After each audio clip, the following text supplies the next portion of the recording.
Yeah. Nhasi ndauya nemwe nyaya ndoziva vanhu vazhinji pane zvekukushungurudzai,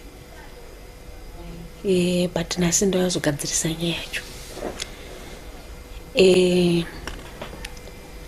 Kana uchida mayusa muZimbabwe unoita so. Mayusa haambonetsi kutsvaka kana hanetsi zvachose. Munoziva kuti unoita sei? Munoziva muno muZimbabwe mune mauniversities akawanda.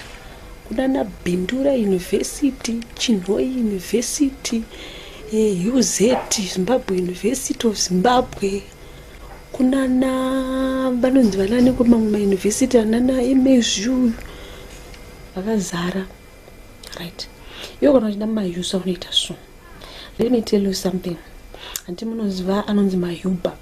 Mayuba zvichireva izvo kuti University Bachelors Association. Kozoya anonzi mayusa anova ndo atiri kutsvaka anonzi iwo University Spinster Association.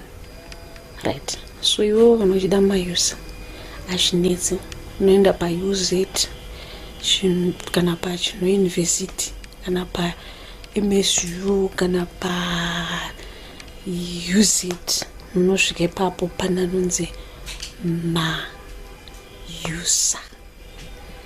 Then kutsvaga yusa kunetsi unodoone kashumbu muhomo.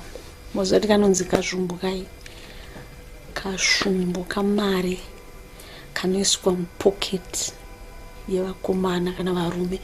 Kakapoketi kake mukati kandi pajini pane kaunga pocket kari mukati so kanenge kakabudikira kanenge kuti kana uchisa mari mumwandi pane kamwe kapoketi kari mukati unoendo kanonzi kashumbu ikako. Saiwo unongoso tusenzi twako itwoto upinda zvako muchikenini. Unoziva chikenini mazuva yakudhura. Svaga zvako kana 3 zvimakele zvechikenini, especially kana tsvaka zvimawingi zvezve zvinenge zvine tunovavira ubva tako kana nechidhiringi chako chechiya wopedza ubva waenda zvako kana maizi cream meme watenga chacho chilaji chechiya ungoti pa mayusa kawu1 watobata unoita kuramba kuti handichada panoya vakaita kunamana ngodai so watopedzera. Ndo wacho iwayo anonzi mayusa atutaura nezvawo hanetsi kutsvaga. Kana muchida secret chingoenda wakabata kahlumbu university wotenga zvandataura tumapizza tumachichichi ka1 unoswera wanaka uswera wanakirwa.